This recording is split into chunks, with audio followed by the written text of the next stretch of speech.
Et qu'on décide ça. Les vieilles habitudes, il faut les changer à un moment donné. Aujourd'hui, nous sommes arrivés à une époque où les vieilles habitudes, on doit les changer. Donc, sortir de la peur. Sortir de la peur. J'ai dit sortir de la peur pour construire une nation nouvelle, forte, puissante, équilibrée, qui a le respect de la vie humaine, qui a le respect de... C'est à ça que je nous appelle tous. C'est à ça que je nous appelle tous. Que quand on a une décision à prendre, quand on doit nommer quelqu'un, on ne doit plus nommer quelqu'un parce qu'il est de son ethnie. On ne doit plus nommer quelqu'un parce qu'il est de sa religion. On ne doit plus nommer quelqu'un parce qu'il est de sa famille. On doit nommer quelqu'un parce que la personne est compétente pour faire le travail pour lequel on veut le nommer. C'est la règle de Dieu. Dieu dit, il avait dit déjà à Moïse, il dit, il faut nommer des chefs à la tête du peuple. Le premier critère pour la nomination, c'est la compétence. Le deuxième critère pour la nomination, c'est la crainte de Dieu. Quelqu'un qui n'a pas la crainte de Dieu, il faut l'écarter. Parce que c'est avec la crainte de Dieu là qu'on va respecter la vie humaine. On va respecter les biens des autres. La crainte de Dieu.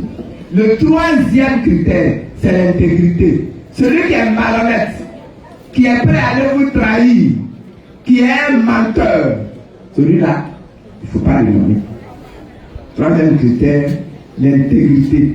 Quatrième critère, le refus de la corruption. Celui qu'on peut corrompre facilement, mais qu'on peut corrompre, il ne faut pas le nommer. Donc, quand tu diriges le pays là, il faut que ça marche selon des valeurs. Et il faut que pour ces valeurs-là, on prenne des dispositions pour que les valeurs-là soient appliquées. Que ces valeurs-là soient contrôlées. Que ces valeurs-là soient respectées. Nous sommes sortis de la guerre. Et ça a créé un déchirement à l'intérieur de notre nation. Les gens vivent aujourd'hui ensemble, gloire à Dieu. Mais les gens se méfient les uns des autres. Dès qu'on donne un nom, qui est un nom du Nord, tous ceux du Sud là commencent à trembler.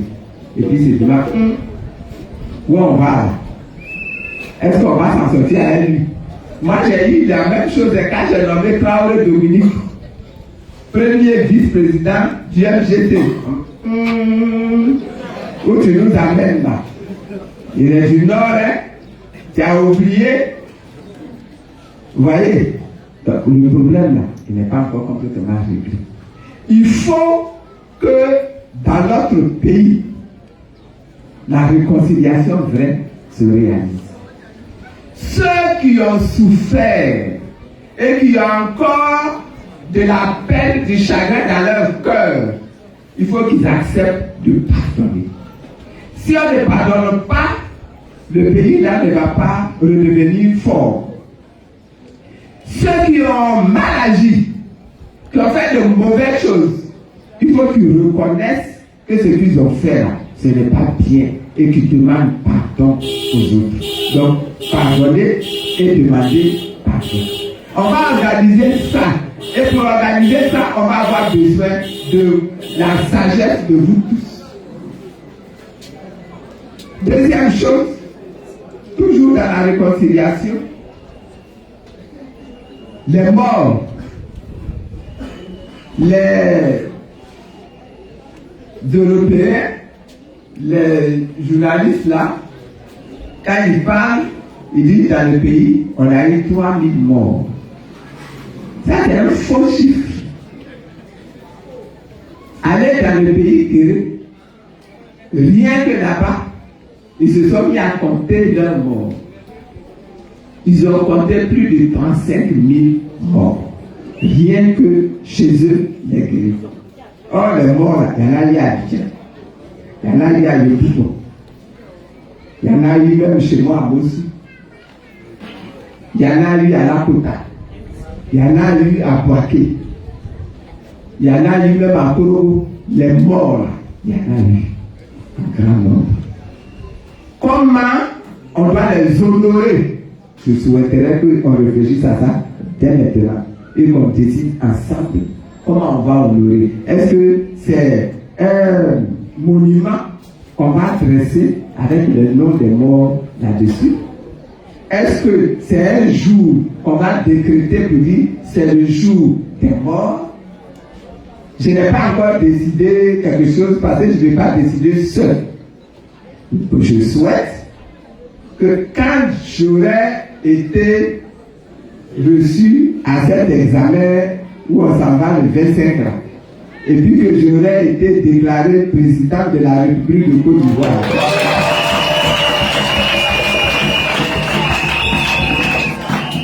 on s'asseye et puis que chacun donne son idée. Et puis qu'ensemble, on décide comment on va honorer nos morts. Quel acte on va aussi poser pour que plus jamais quelqu'un qui est fâché, qui est frustré, même s'il a raison d'être fâché et d'être frustré, tu ne se lèves plus pour prendre les armes pour aller attaquer son frère. Il faut qu'on traite ça aussi. Autre chose, toujours dans la réconciliation, il y a des gens qui ont perdu leurs biens, il y a des gens qui ont perdu leurs plantations, il y a des gens qui ont perdu leurs maisons, il y a des gens qui ont perdu leurs terres, il y a des gens qui ont perdu leur travail, il y a des gens qui ont perdu leur commerce. Ça doit se régler avec l'aide de l'État.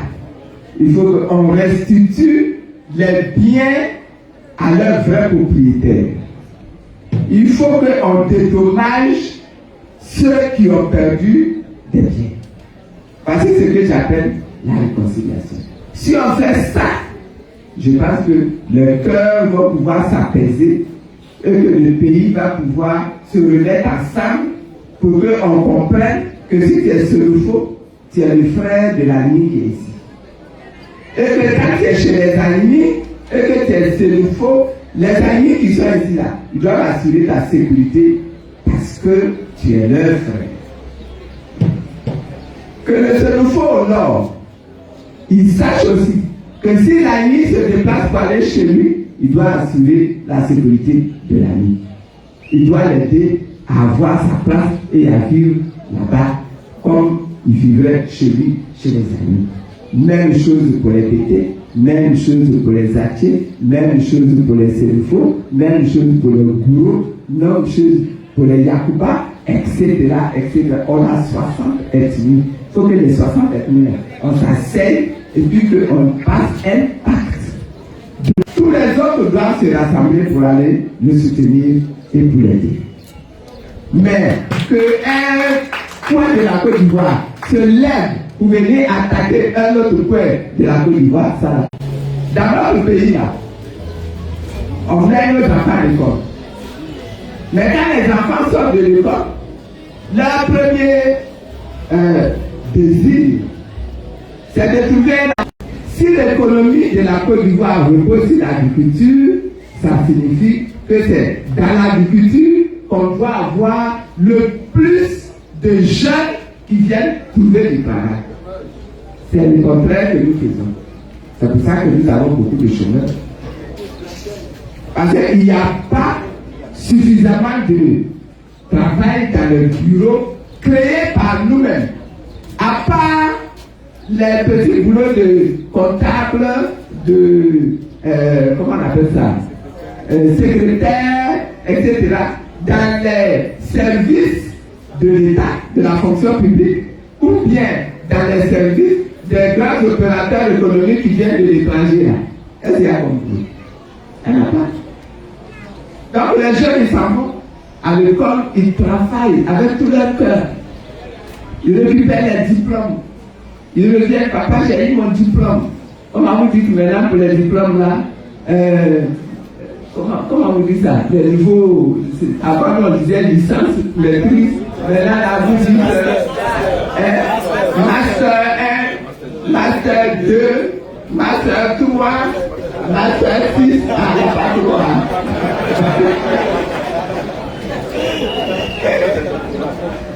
Ah, on dit pas 3.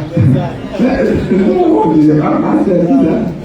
Et puis quand il vient à son Master 1, Master 2, qu'est-ce qu'il a comme travail? J'ai reçu chez moi 3000 jeunes qui venaient de finir leurs études universitaires, doctorat. Ils ont soutenu leur doctorat. 3000, ils étaient au chômage. Tous les 3000 là, ils veulent aller trouver de la place pour enseigner. Il n'y a pas suffisamment de place pour enseigner. Parce qu'il n'y a pas suffisamment d'université en Côte d'Ivoire. Donc ils sont au chômage. Ils sont ingénieurs.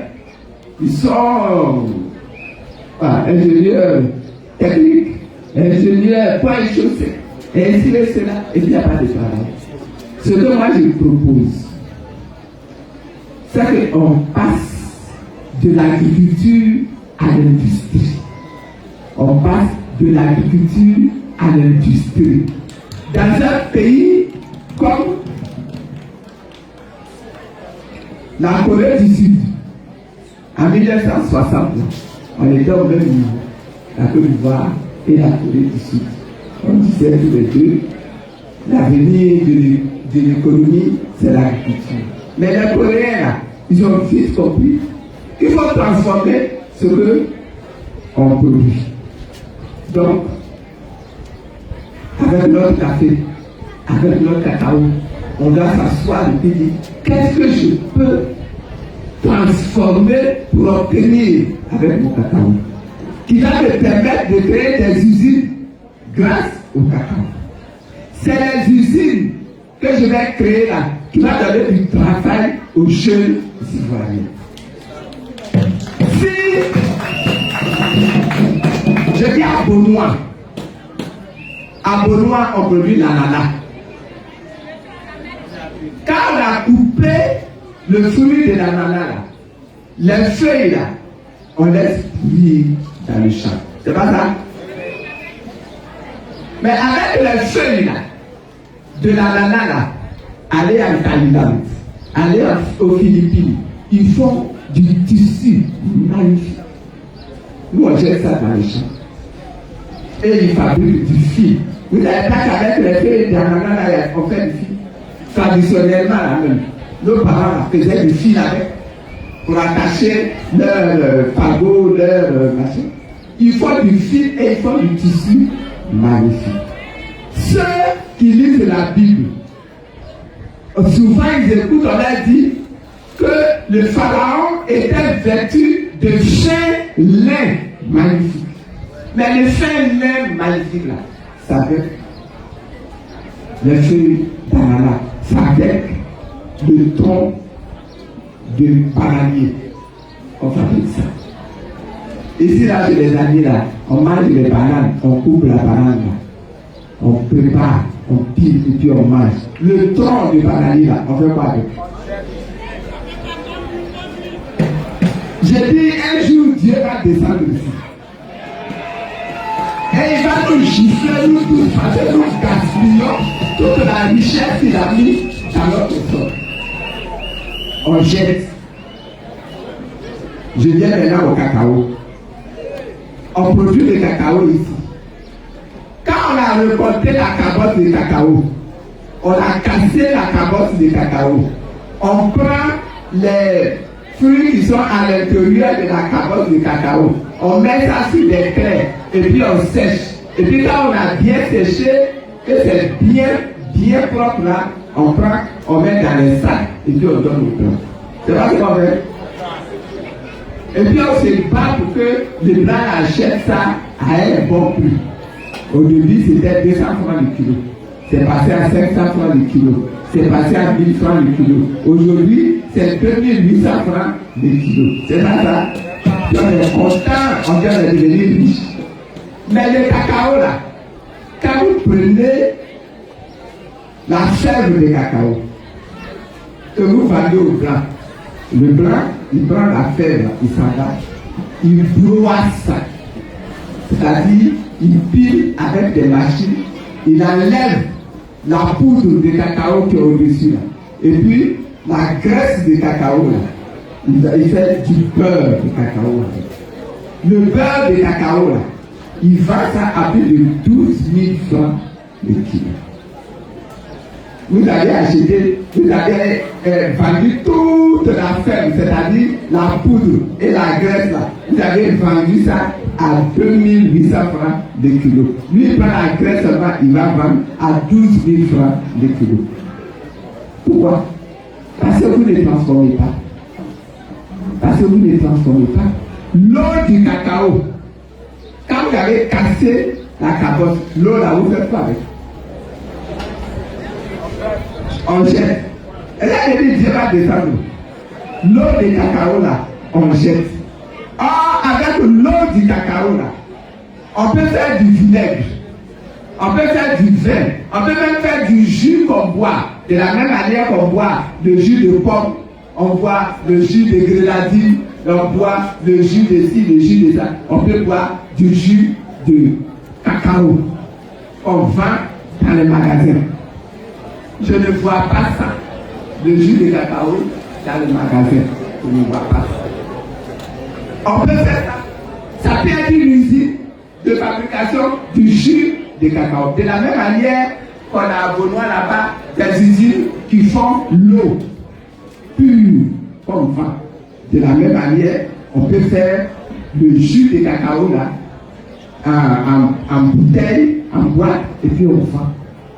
Mais avec le jus là, on peut faire également du vinaigre. Au lieu d'aller acheter du vinaigre dans le magasin là, toi-même, tu veux manger ta salade là, tu peux faire ton vinaigre avec ton jus de cacao au lieu de jeter le jus de cacao. En fait, le jus de cacao là, on peut faire de l'alcool.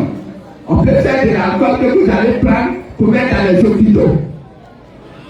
On peut faire de l'alcool, de l'éthanol qu'on peut mettre dans des réchauds à la place du gaz là. Et puis ça va faire votre cuisine.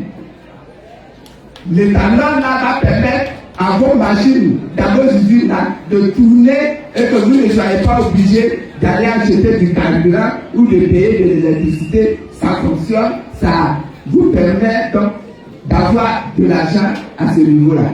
Et celui qui fabrique l'éthanol là, il ne fait son affaire, sa société. Celui qui transforme pour avoir la graisse là, il fait sa société. Celui qui broie pour avoir la poudre de cacao, pour faire le chocolat, le Nescao, etc., il a sa société. Alors, voyez le nombre de sociétés qu'on peut créer ici à Boisseau si on se met ensemble avec vous-même, avec l'argent que vous récupérez tous les ans. On se met à créer des usines qui vont vous permettre de transformer leurs produits. C'est pour ça que je propose que dans la Côte d'Ivoire, on s'organise pour que plus jamais on ait à vendre leurs produits bruts aux étrangers. Ils vont venir acheter parce qu'ils ont besoin de ça, mais ils vont venir acheter le produit transformé ou au moins semi-transformé et ça va donner du travail à nos jeunes. Mais pour que ça donne du travail à nos jeunes, on est obligé de modifier le contenu de l'école. Celui qui va à l'école maintenant, là, dans ce qu'il va apprendre, il va apprendre aussi comment on transforme le cacao. Il va apprendre aussi comment on transforme la capote de cacao. Il va apprendre aussi comment on transforme le riz. Il va apprendre comment on transforme la lana pour avoir des tissus. Comment on fabrique le tissu. Comment on fabrique même la machine qui permet de broyer le cacao. Ça fait autant de métiers. Et si ces métiers-là sont créés par nous-mêmes, contrôlés par nous-mêmes, ça nous amène à maîtriser notre économie nous-mêmes. On produit de la tchéquette, on produit du manioc. Vous savez que le manioc, là, c'est ça qui est l'alimentation d'avenir pour l'Afrique. Parce que dans toute l'Afrique, les gens consomment le manioc d'une façon ou d'une autre. Avec le manioc, on a la tchéquette, c'est ça qu'on connaît. Mais nous, les abonnés, là, avec le manioc, on a la tchoukou, c'est ça qu'on connaît. On a les déléguements, C'est ça qu'on connaît. Les ceux du Bénin ont le Gari, c'est ce qu'ils connaissent. Les parents de l'Ouest, là, avec les prépares, ils ont la banane qui pile, pour les manioc qui pile, pour faire la pâte de manioc, et puis c'est ça qu'ils connaissent. Mais le manioc, ça permet de produire de la farine, presque de même qualité que la farine de blé qu'on prend pour faire le pain. Donc, avec le manioc, on peut faire ça. Avec l'eau du manioc, quand on est en train on épluche le manioc, avant d'aller broyer ça dans la machine, son eau, on la congèle. On va pour laver et puis on jette. Quand on a broyé, on a réduit le manioc en pâte. On presse le manioc, son jus là, on jette. Vous prenez tout ça, vous mettez ensemble. Vous pouvez produire de l'engrais avec. Vous pouvez produire de l'herbicide avec. Vous pouvez produire de l'éthanol avec l'eau du manioc. Avec l'amidon, vous pouvez produire d'autres choses, vous pouvez produire de la colle, vous pouvez produire d'autres choses avec. Vous voyez, le manioc. Et avec le manioc, on peut produire des médicaments. Il y a déjà des études qui sont faites dans le laboratoire par le chercheur. Il y a une dame qui dit, elle a fait toutes ses recherches pour voir comment on prend le manioc pour aider les femmes qui ont atteint la ménopause. Pour qu'elles souffrent moins quand elles atteignent l'âge de la ménopause. Avec le manioc. Avec le manioc, on peut faire beaucoup de choses. Donc, si on se met à faire une vraie activité économique avec le manioc, on va avoir des usines ici, rien que pour le manioc. Et si on a des usines ici, rien que pour le manioc, nos jeunes, ils vont apprendre à l'école comment on fait. C'est pour ça que j'ai dit, on va être obligé de changer le contenu de l'école. Pour que dès la 6e, l'enfant apprenne d'autres choses dont nous avons besoin chez nous ici, pour pouvoir devenir lui-même un jour un bon citoyen qui transforme sa vie, qui transforme son économie, qui transforme, n'est-ce pas, la vie de ses parents ici en Côte d'Ivoire. Et ça me permet d'atteindre mon 3e point, qui est la souveraineté. Parce que mon souci là, c'est que nous, en Côte d'Ivoire, comme dans le reste de l'Afrique, on a été colonisé. Et comme on a été colonisé, notre pays là est devenu la propriété de ceux qui nous ont vaincus à l'époque coloniale. Après tous les combats qu'il y a eu, ils ont dit qu'ils nous ont donné l'indépendance. Quand vous regardez là, vous voyez qu'on est vraiment indépendant. Donc ce combat-là, il doit continuer. C'est ce combat-là que j'appelle le combat pour la souveraineté. C'est-à-dire le combat pour que nous-mêmes, nous devenions les maîtres de notre destin. On va être obligé de justifier. On va être obligé de parler. Mais on va être obligé de se comporter pour que les autres là se mettent maintenant à nous respecter.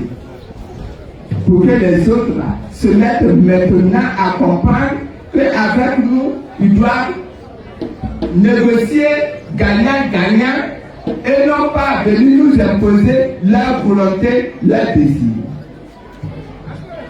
Pour qu'on soit comme ça, il faut qu'on arrive à ne plus être toujours en train de tendre la main pour mendier ce dont on a besoin. Il faut qu'on travaille pour transformer notre société, pour apporter beaucoup de connaissances, pour que les jeunes, leur mentalité change complètement et qu'ils apprennent eux-mêmes à inventer. Nos femmes le font déjà. Quand on voit nos femmes en train de brouiller pour s'en sortir, on les voit, elles font des propositions. Il faut les aider dans ces propositions-là pour faire grandir leurs propositions, pour que ça devienne de véritables femmes d'affaires qui peuvent se battre ici et qui peuvent se battre aussi à l'étranger. C'est ça que j'appelle la souveraineté. Ce travail-là, il peut être fait. Mais pour qu'il soit fait, il faut qu'au niveau de l'orientation de notre vie, au niveau de la vision que nous avons pour notre société et pour notre nation, il faut que nous-mêmes, nous soyons convaincus que nous sommes capables de changer notre destin, que nous sommes capables de nous prendre en main, sans être obligés de dépendre à chaque fois des étrangers. Il faut que nous arrivions à cela. Et je pense qu'on peut y arriver si on se met ensemble pour travailler ensemble, pour prendre des décisions aujourd'hui. Ce que la Côte d'Ivoire va être dans 50 ans. Comment la Côte d'Ivoire doit se présenter dans 100 ans. C'est aujourd'hui-là que nous devons arrêter la décision. Et la décision que nous allons arrêter aujourd'hui, c'est cette décision-là qui va nous guider, qui va nous conduire pour que nous bâtissions dans notre pays comme avec nos voisins immédiats. La solidarité qu'il faut.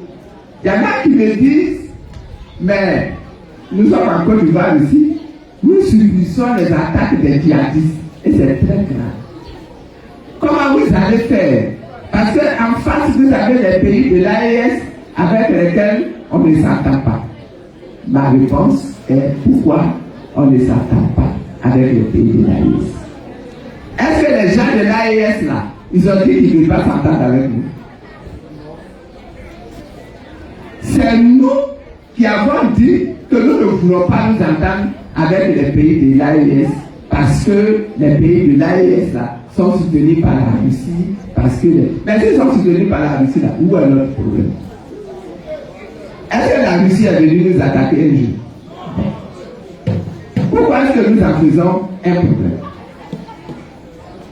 Pourquoi est-ce que les Russes sont moins intéressants que les Européens? Pourquoi? Et là, ils nous ont colonisés. Les Russes ne nous ont jamais colonisés. Mais les Européens, ils nous ont colonisés. Et ils continuent de vouloir nous maintenir dans la colonisation. Donc, qui est bon, qui est mauvais? Dans tous les cas, quand vous regardez les pays qui sont autour de nous, là, les Burkinabés qui sont en Côte d'Ivoire, si on veut les compter, ils dépassent les millions. Les Nigériens qui sont en Côte d'Ivoire, quand on veut les compter, ils dépassent les millions. Les Maliens qui sont en Côte d'Ivoire, quand on veut les compter, ils dépassent le million.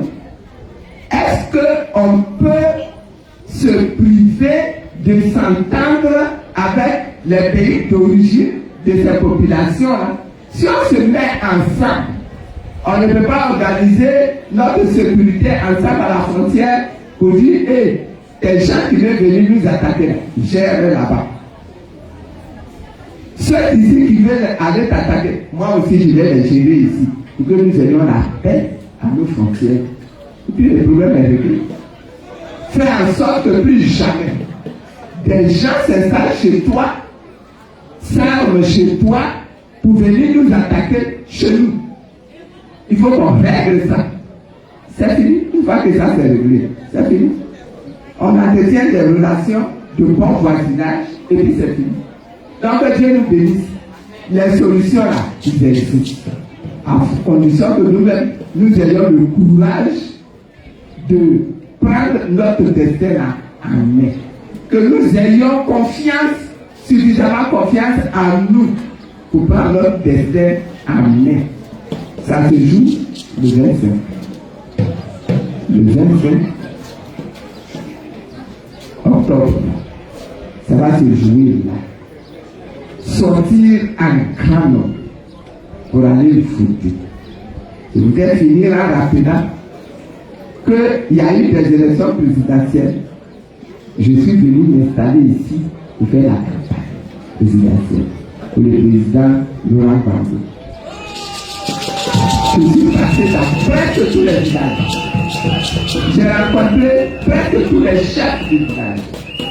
Et le résultat a été tellement bon qu'ici, dans le samedi, là, on a obtenu plus de 60% de votes en faveur du président Laurent. Ça lui a permis de gagner les élections. Ça lui a permis de gagner les élections. C'est ce que je souhaite aujourd'hui. À l'époque, j'étais venu pour le président Laurent Gbagbo. Aujourd'hui, là, je suis venu moi-même pour moi-même. Si on a pu le faire pour le président Laurent Gbagbo. Moi qui suis votre fils là, si vous ne réussissez pas de faire pour moi, je vais venir mettre ma natte ici par terre, là, pleurer ici devant vous, jusqu'à ce que vous ayez honte et que vous me demandiez pardon. Mais comme je sais que je peux compter sur vous, je dis que Dieu vous bénisse déjà de ce que vous allez faire.